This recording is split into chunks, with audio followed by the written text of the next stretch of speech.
Agora, gente, voltando, nós vamos falar um pouco sobre perdão, sobre a parede celular. O nome já está dizendo, parede. Então, o que, que a gente visualiza, né? A gente fechando o olho, o que, que a gente vê uma parede? A parede vai servir para quê? Ela nos vai dar proteção, ela nos vai dar uma delimitação de forma de um determinado ambiente. E é mais ou menos isso que você tem na bactéria também com relação à parede celular. Ela vai nos auxiliar no quê? Primeiro, a bactéria tem uma pressão interna. Então, você tendo uma parede em volta, ela impede que a célula exploda por qualquer coisa. Ela também, ela mantém a forma, como eu falei, se uma parede ela tem uma finalidade, né, de dar uma forma para um ambiente, ela vai dar uma forma para a bactéria. Vocês viram algumas fotos que foram apresentadas aqui em alguns slides de aula, que você tem bactéria em forma redonda, em forma de um bastão, né, bastonete, ou chamado bacilo também, outras em forma de uma meia-lua, outras em forma de uma mola. Então, toda essas formas que a bactéria tem são mantidas porque tem uma parede que justamente vai manter esta forma coesa, né? Um outro papel interessante sobre a parede celular, que pouca gente comenta, é sobre o seu importante papel na divisão celular, na divisão da bactéria. Por quê? Porque quando você tem, né, vamos imaginar aqui, uma célula bacteriana, tá? Então tá aqui, aqui, uma bactéria aqui, nesse buraco aqui que eu estou colocando. Quando ela inicia o processo de divisão, ela vai duplicar o seu tamanho, tá? E, logicamente, aqui ela tem um material genético, DNA, na hora que ela vai duplicar, esse material genético também duplica, e cada um migra um para um lado, outro para o outro. E aí, depois dessa estrutura grande aqui, o que, que vai acontecer? Vai ocorrer a invaginação da parede, porque como é uma estrutura mais firme, então essa parede vai invaginar justamente para se formar duas bactérias, tá? Então, uma das funções também atribuídas à parede celular é esse papel na divisão celular, formando esse septo que depois vai se separar, formando as duas bactérias, tá bom? Aqui, ó, é esse septo, ó, gente. Tá aqui, ó. Ah, professor, mas peraí, eu estou vendo uma bactéria que ela está se dividindo, mas ela tem um flagelo só desse lado. E o que, que vai acontecer? Porque essa daqui, ó, na hora que fechar, cadê o flagelo dela? Esse flagelo, logo em seguida, ele já vai ser sintetizado, porque ela tem que ser uma cópia dessa, né? Então, logo ele vai ser sintetizado e durante o curto ciclo de vida da bactéria, ele vai se formar e vai ter a mesma característica, tá bom? A parede, agora, o que a gente pode comentar sobre ela é uma estrutura que é conhecida por todo mundo. Para quem já leu uma bula de remédio, um antibiótico, já ouviu falar desse nome, Gram. Gram positivo, Gram negativo. Então, o que, que é o Gram? Né? Gram, a palavra Gram, vem de uma pessoa chamada Christian Gram. Esse cara, ele desenvolveu uma técnica de coloração, tá? Antiquíssima, tá? Dentro dos primórdios do estudo de micro-organismos, de bactérias. E ele desenvolveu, foi 1800 e pouco, né, para 1900. Eu não lembro a data precisa agora, não me recordo, mas só vale para falar a respeito do nome. Depois a gente, quando vai falar de coloração de Gram, a gente pode falar mais detalhadamente sobre isso. O Christian Gram desenvolveu uma técnica em que, através de um processo de coloração, que é aquela coloração diferencial, eu consigo separar esses dois principais grupos de bactérias. Porque além das bactérias terem formas diferentes, né? Cocos, bastonete, víbrio, espiroqueta, espirilo, e umas formas todas diferentes em forma de estrela e tudo mais, e agrupamentos também, como elas se juntam, elas também têm uma estrutura que dividem em dois grandes grupos, por conta da estrutura da parede que está aqui, que é a gram-positiva e a gram-negativa.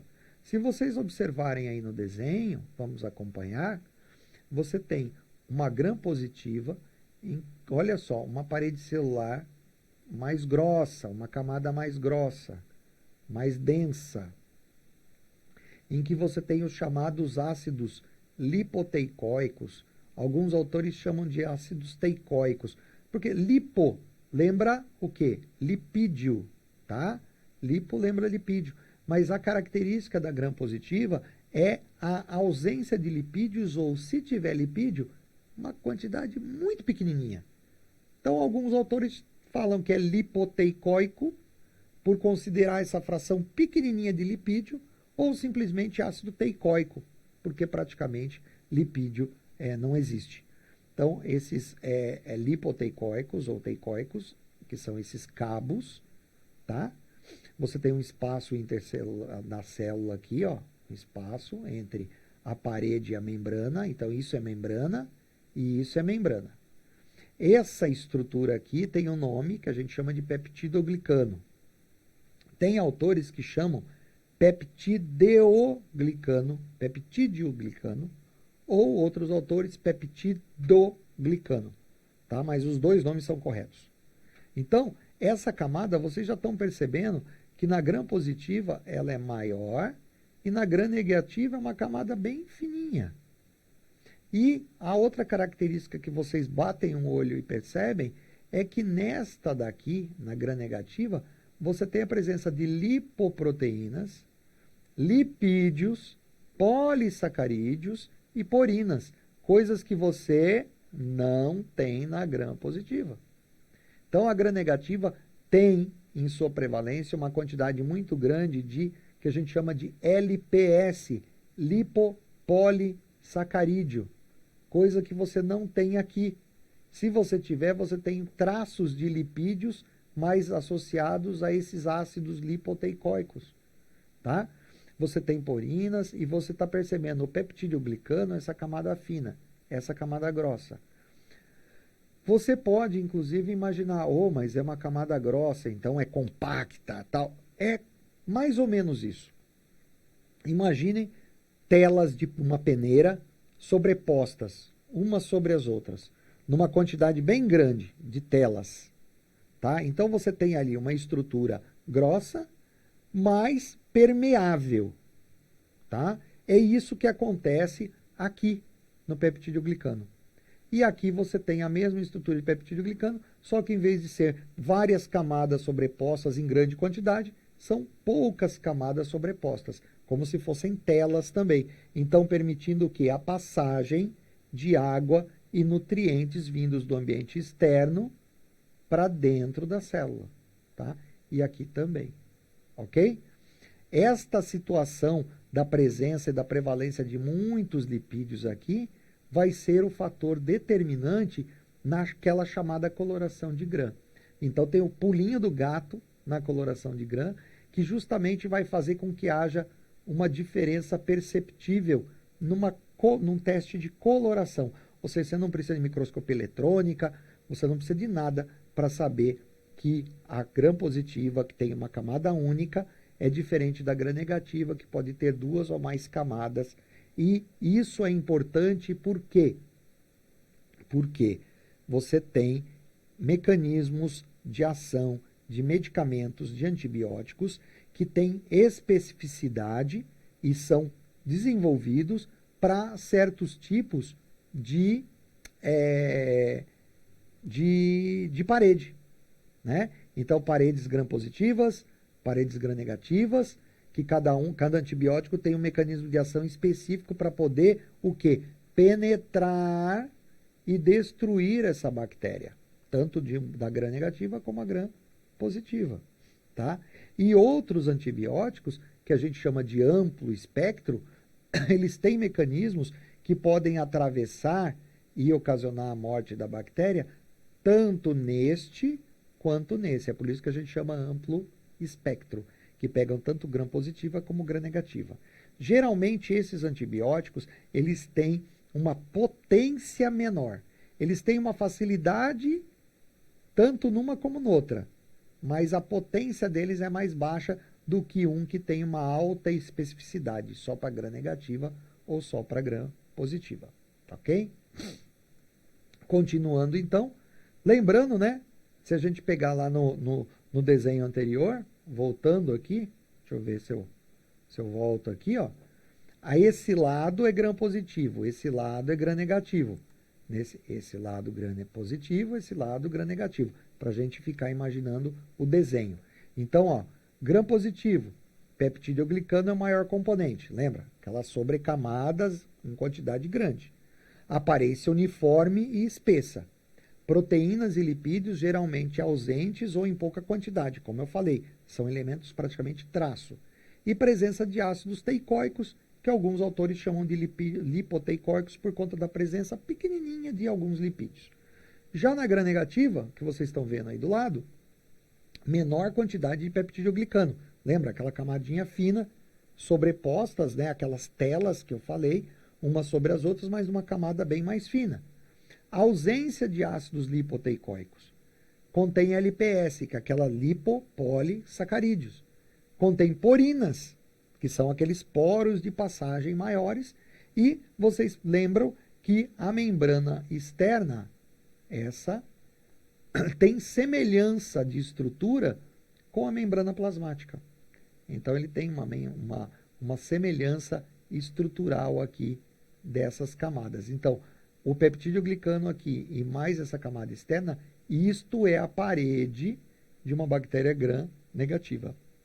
E esses ácidos teicoicos com essa parede mais densa é a parede celular de uma bactéria gram positiva.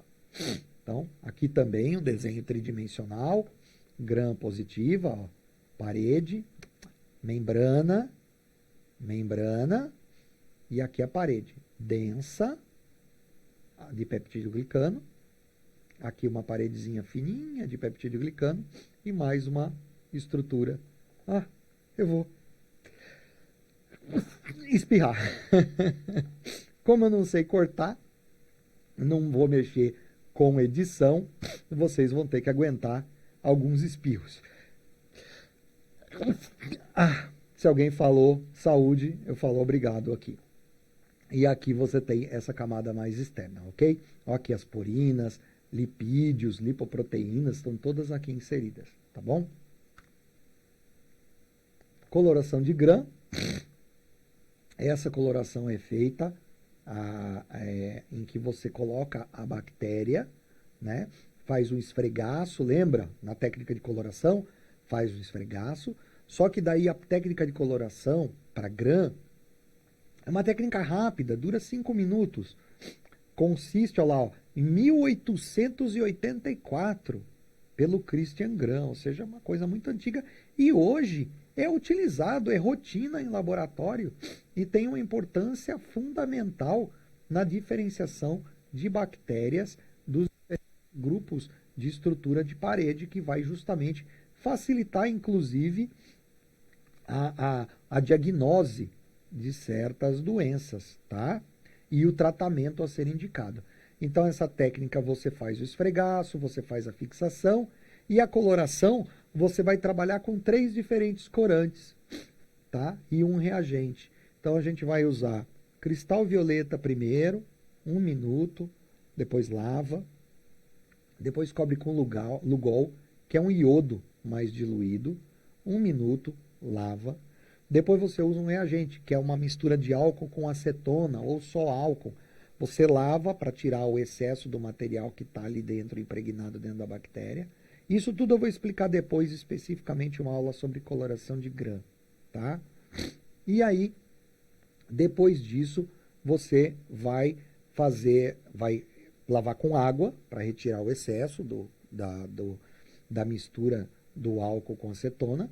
e depois você vem com o último corante, que pode ser safranina ou fucsina, um corante vermelho.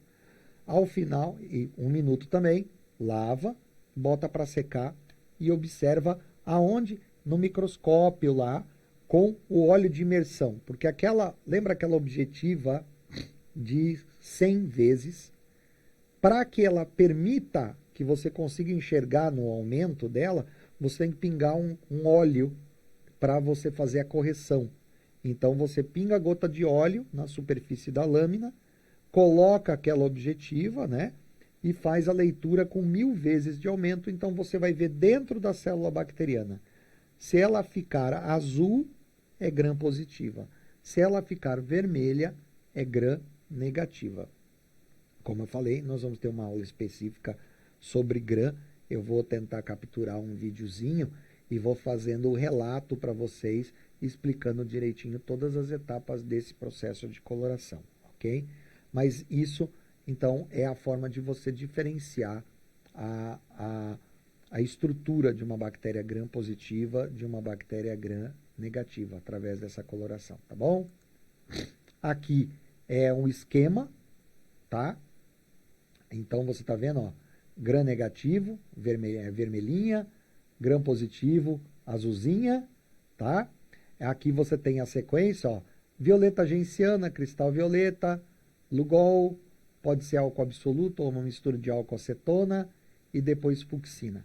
Então, toda essa sequência desse processo aqui, normalmente é 1 minuto, 15 segundos, pode ser de 30 segundos a 1 minuto, ou seja, você tem 1, 2, jogando aqui 3, 4 minutos para fazer tudo isso e mais 1 minuto para você secar ao ar essa lâmina e observar com lente de imersão e você vai atingir esse resultado bonito que está aí, que vai permitir com que você diga se a bactéria tem uma camada única, uniforme na parede ou possui 2 camadas na sua parede celular.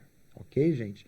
Então, isso é a questão da parede, sua ação, como eu falei, para que serve, e sua estrutura, o qual a gente está comentando.